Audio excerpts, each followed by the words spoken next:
Olá, sejam bem-vindos a mais um vídeo nesta sequência de vídeos sobre a Unidade Curricular Eletrônica Digital. Eu sou o professor Edson e estarei aqui convosco para partilhar os conhecimentos desta disciplina. No último vídeo, falamos sobre a resolução de um exercício sobre contadores, onde resolvemos este enunciado que está aqui na tela, usando um contador síncrono, ou seja, seguindo os passos da resolução de um problema usando os contadores síncronos. Neste vídeo, vamos resolver o mesmo problema, ou seja, o mesmo enunciado neste caso, usando o caminho dos contadores assíncronos. E iremos ver algumas diferenças, iremos ver algumas novas formas de resolver. Se não visto o vídeo anterior, eu recomendo que pauses este vídeo e voltes para o vídeo anterior, de forma que possas perceber como é que podemos chegar à contagem, ou melhor, à realização de um contador na forma síncrona, para depois, a partir deste vídeo, perceberes na forma assíncrona. Então, nós sabemos que os circuitos assíncronos têm a particularidade de os clocks dos flip-flops serem obtidos a partir dos flip-flops anteriores. Nesta forma, são assíncronos. O clock não está sincronizado em todos os flip-flops. Ele está, de certa forma, obtido a partir dos anteriores, de forma assíncrona. Então, desta forma, também sabemos que nos contadores assíncronos, as entradas do flip-flop do tipo T, porque é o flip-flop que nós vamos usar para esta solução, estão em 1, de forma a permitir que as transições ocorram. Nesta situação, se os clocks estão em 1, nós já não vamos poder construir o nosso contador a partir das entradas tipo T do nosso flip-flop. Ou seja, não vamos encontrar as equações de entrada dos flip-flops do tipo T. Contudo, existem outros mecanismos para poder fazer com que a solução seja obtida. Como é que podemos fazer isso? Primeiro, temos aqui este nosso problema, que é para desenhar um contador de 2 bits, que conta de forma decrescente sempre que uma variável y é 0 e de forma crescente sempre que y é 1. Este também apresenta uma variável x que quando 1 para a contagem e quando 0 conta normalmente. A contagem é binário natural. Então, antes de nós começarmos a resolver este problema, devemos perceber como é que funcionam os contadores assíncronos. Por exemplo, se eu tiver um contador assíncrono de 2 bits, que de certa forma é semelhante ao contador que estamos aqui a falar. Tem aqui as saídas Q e não Q, entrada T, clock, T, clock.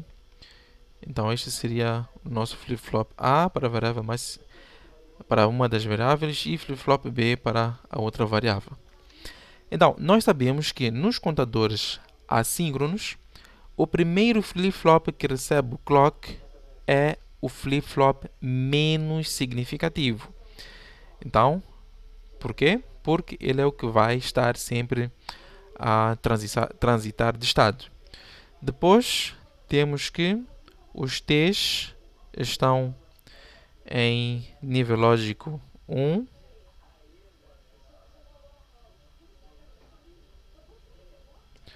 Temos aqui o T em nível lógico 1. Não é necessário colocar esse círculo, só coloquei para explicar. E agora queremos perceber como é que este flip-flop, ou melhor, como é que este contador conta. Tendo aqui a variável A e aqui a variável B. Sabemos que este contador, a variável mais significativa é B e a menos significativa é A. Vamos colocar aqui a contagem para perceber como é que ele funciona.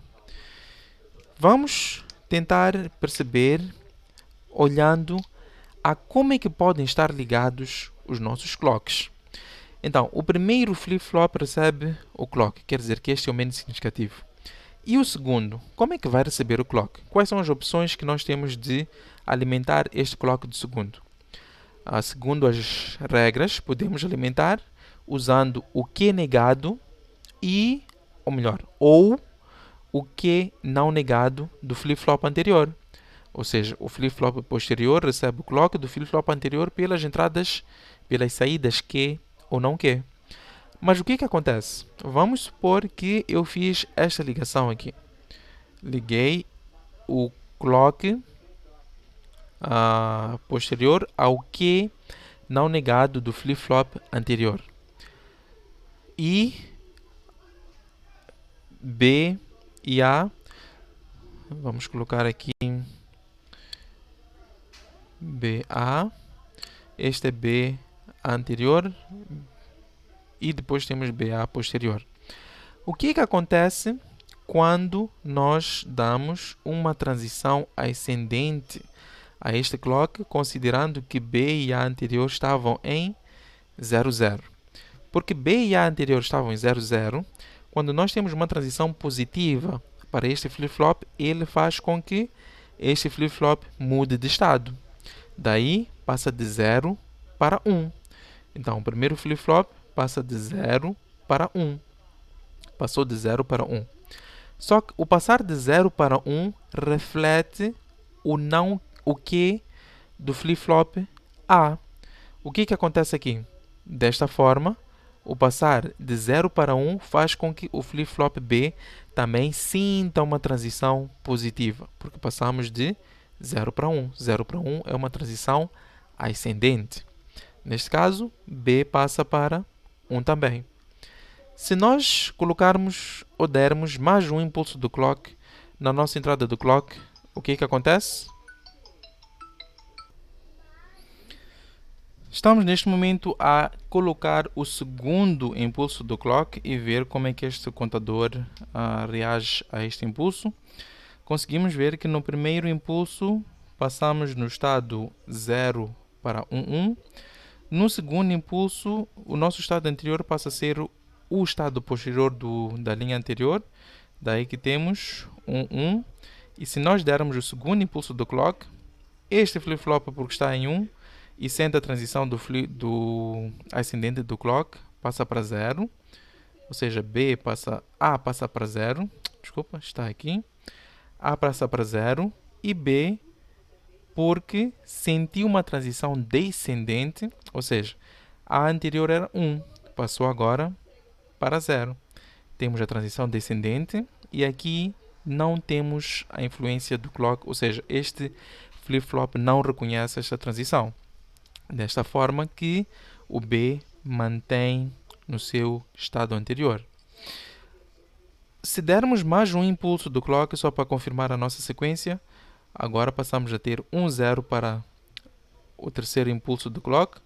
Conseguimos ver que no terceiro impulso do clock, A passa de 0 para 1, A passa de 0 para 1 e B, porque estava em 1, sentiu a transição ascendente de A e daí passou para 0. Se nós continuarmos a nossa experiência com o quarto impulso, iremos confirmar que aqui temos 00. Em outras palavras, quando temos a ligação do clock posterior ao que e este clock posterior for não negado, ou seja, ser sensível à transição ascendente e estiver ligado ao que do flip-flop posterior, o nosso circuito conta na forma decrescente. Diferente se, podem fazer essa experiência no vosso estudo individual, diferente se nós ligarmos o clock na forma não negada, ou seja, sensível à transição ascendente, ao não que do flip-flop posterior. Nesta forma, contamos na forma crescente. Então, conseguimos ver que se o nosso clock for sensível à transição ascendente e ligarmos a ele à saída Q anterior, a nossa contagem é decrescente. Se o nosso clock for sensível à transição descendente e ligarmos ao nosso Q, a nossa contagem fica na forma ascendente. Se o nosso clock for sensível à transição ascendente e ligarmos ao não Q, a nossa contagem fica na forma crescente. E se o nosso clock for descendente e ligarmos ao não Q, a nossa contagem é decrescente. Então, esta é a teoria inicial que nós precisamos saber sobre o funcionamento dos circuitos ou dos contadores assíncronos. Então, se nós já conhecemos esta teoria, se nós já sabemos como é que deve estar ligado o clock para obtermos uma transição crescente, uma transição decrescente, já podemos resolver o nosso problema de forma mais rápida possível. Como é que nós vamos resolver o nosso problema? Vamos olhar o nosso enunciado. Aqui está o nosso enunciado. E já temos aqui a nossa cábula de como é que as ligações devem ser feitas para termos estas diferentes contagens que estamos aqui a ser pedidas no enunciado. Contudo, na resolução deste problema é necessário ainda especificar o nosso problema como foi especificado no exercício anterior, no passo número 1, especificamos. É necessário colocarmos o nosso diagrama de estados para nós percebermos como é que este circuito funciona. Só que agora o nosso mapa de transição, ou diagrama ou a nossa tabela de estados vai ser alterada. Por quê? Porque nós já sabemos que nos contadores assíncronos os T's já estão definidos. Se já estão definidos, quer dizer que nós não vamos precisar de achar estas equações de T de A e T de B. Então, como é que nós iríamos proceder à solução deste nosso problema? Vamos colocar aqui uma folha. Como é que nós iremos proceder à solução deste problema? Continuamos com o passo número 1, passo número 2, passo número 1, que é a definição das variáveis envolvidas no nosso circuito, e a sequência, passo número 2, que é o diagrama de estados, e agora vamos ao passo número 3. Contudo, este passo número 3, vamos afastar aqui, neste passo número 3, dizer que nos circuitos assíncronos os passos não são tão lineares, porque há momentos que não vamos usar as entradas do clock, mas vamos usar as transições ou a inicialização pelos estados críticos, que devemos saber como é que eles funcionam e como é que são operados. Mas para este exemplo particular, este exemplo específico, vamos usar as entradas do clock, ou vamos trabalhar com o clock. Então, segundo o nosso circuito, nós já sabemos onde é que está a nossa folha, está aqui. Segundo o nosso problema, nós já temos aqui esta pequena teoria que conseguimos identificar sobre como é que deve ser ou como é que deve estar a ligação dos clocks para obtermos estas nossas transições. Sabemos que o nosso circuito deve conter uma variável x que vamos voltar ao nosso enunciado, x quando 1 para e quando 0 conta normalmente. X igual a 1 conta, estamos a repetir o primeiro passo, x igual a 0, desculpa, não é isso, x quando 1 para e x quando 0 conta. Ou seja, x quando 1 para e x quando 0 conta. Y quando 1 cresce, quando 0 decresce. Y quando 1 cresce, y quando 0 decresce. Então, como é que podemos fazer isso olhando para este nosso circuito aqui? Quais são as alterações que devem ser feitas para que nós possamos incluir esta teoria neste nosso circuito? Sabemos que y deve ser usado para comandar alguma coisa nesta nossa entrada tipo do clock, de forma que a dado momento, quando é igual a 1, a entrada do clock esteja para Q negado, de forma que possa crescer, como temos aqui na nossa teoria, e quando 0 deve estar o nosso clock ligado a não Q, a Q, para que possa decrescer. Então, vamos colocar aqui a nossa cábula ainda. Quando y é igual a 1, CK ascendente, porque vamos usar flip-flops sensíveis a transições ascendentes, CK ascendente deve estar conectado a quê? Negado. Por quê? Porque deve crescer. Quando y é igual a 0, CK ascendente deve estar ligado a quê? Para que possa decrescer, segundo a nossa teoria. Então, dizer que estes comentários devem estar bem detalhados e especificados na resolução de quem estiver a resolver o problema, para quem estiver a avaliar, neste caso o professor ou o docente, possa perceber o que o estudante está de facto a fazer. Para esta videoaula estou a explicar em palavras, mas na vossa resolução nem sempre terão a oportunidade de poder explicar ao professor, devem colocar os passos bem descritos. Então, já sabemos isso sobre o que deve acontecer com o y para que possa comandar o clock. Contudo, falta-nos a variável x.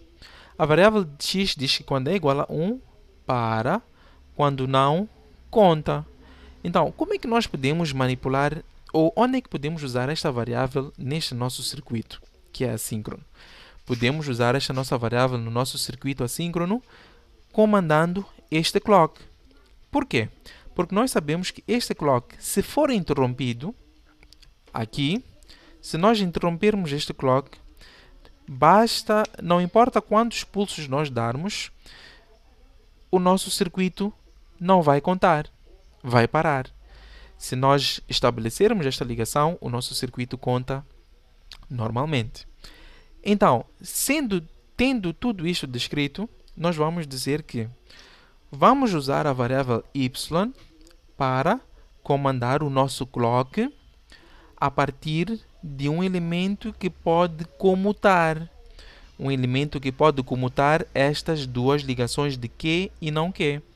Segundo a nossa teoria sobre circuitos combinatórios agora, qual é o elemento que pode ser usado para comutar essas entradas?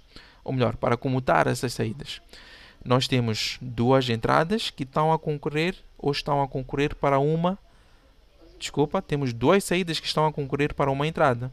Sabemos que o elemento combinatório que pode nos ser útil aqui é um mux 2 por 1, onde vamos usar y como variável de seleção. Então, estes passos devem estar descritos desta forma, ou seja, em formas que estou a explicar. Depois, já sabendo disso, como é que nós vamos trabalhar com x?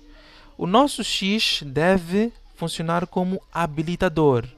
O que é que nós vamos usar aqui para fazer com que x seja habilitador? Vamos usar o nosso conhecido strobe para habilitar e desabilitar a nossa entrada do clock. E assim conseguimos ver que agora é muito importante nós conhecermos muito bem a teoria sobre circuitos combinatórios, porque vão ser úteis ou são úteis para a nossa abordagem de circuitos sequenciais. Desta forma, nós conseguimos chegar à nossa solução no passo número 4, que vai ser a implementação deste circuito. Como é que vamos implementar este circuito? Já sabemos que, ok, aqui vai ser a variável A, menos significativa, B também. É claro que teremos que alterar estas designações no nosso enunciado, ou melhor, na nossa descrição do primeiro passo, porque aqui consideramos o inverso.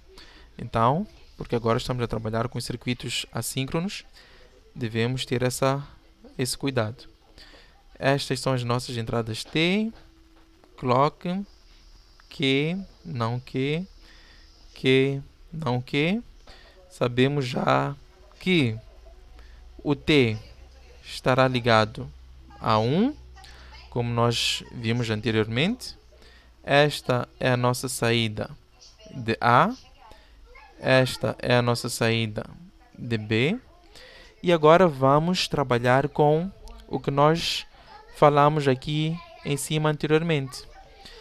Sabemos que esta entrada aqui deve funcionar como um strobe. Mas esse strobe deve habilitar o clock em 0 e desabilitar o clock em 1. Neste caso, o que deve acontecer? Vamos usar um strobe como a porta NAND, onde aqui entra o clock e aqui entra a nossa variável x. Desta forma, representamos o nosso clock. Agora, como é que nós vamos trabalhar aqui este circuito? Como é que nós vamos trabalhar de forma que podemos obter as ligações do clock posterior dependentes da nossa variável y? Nós mencionamos anteriormente que o nosso MUX vai ser usado para comutar este circuito, de forma que quando quando y é 0, deve estar ligado ao canal que recebe Q. Quando y é 1, deve estar ligado ao canal que recebe não Q. Então, vamos desenhar aqui o nosso MUX. Então, este será o MUX 2x1, onde a sua saída estará ligada ao clock posterior. E sabemos agora que este é o nosso Y. Sabemos que este é o canal 0 e aqui teremos o canal 1. No canal 0, vamos receber o que vem quando y é 0. O que vem quando y é 0 é Q. O que vem quando y é 0 é Q. O que vem quando y é 1 deve ser o não Q. E desta forma terminamos a implementação do nosso circuito assíncrono. Como podemos ver, ele é mais simples de ser implementado para a contagem binário natural. Não precisamos de muitos cálculos, mas precisamos de conhecer muito bem a teoria por detrás do seu funcionamento. Daí foi necessário colocar aqui esta pequena explicação para podermos perceber o que acontece quando ligamos o clock, quando desabilitamos o clock e por aí em diante. Espero que tenham gostado desta resolução, espero que tenham gostado da resolução anterior também. Não se esqueçam de deixar os vossos comentários sobre como é que podemos melhorar ou se tiverem alguma dúvida. E não se esquecer de subscrever ou se inscrever no canal para dar-nos mais motivação e colocarmos aqui mais material para poder ajudar-vos ou a todos aqueles que estão neste momento a estudar a unidade curricular de Eletrônica Digital. Obrigado pela vossa atenção e até ao próximo vídeo.